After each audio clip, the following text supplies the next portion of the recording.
Display লাগানোর আগে ডিসপ্লের উপরে একটা গ্লাস লাগাবেন, তাহলে ডিসপ্লে ফিটিং ভালো হবে এবং মজবুত হবে। একটা গ্লাস লাগাবেন, তারপরে পুরাটা আঠা দিয়েছি। এই আঠাগুলা কমপক্ষে 5 মিনিট থেকে 7 মিনিট শুকাইতে হবে।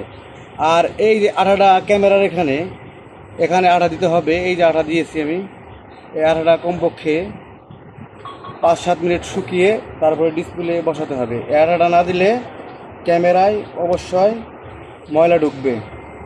প্রায় শতকরা 100%-এর মধ্যে 90% ক্যামেরায় ময়লা ঢুকে এই আঠা না দিলে।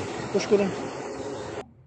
ডিসপ্লে মোবাইলে বসানোর পর এইভাবে আঠা থাকে সাইড দিয়ে, এই আঠাগুলা টিস্যু আর থিনার দিয়ে সুন্দর করে মুছতে হবে।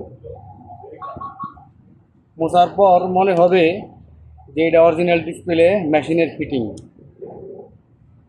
এইভাবে আঠা ঘষে উঠাতে হবে। বোঝার কোনো ক্ষমতা নাই।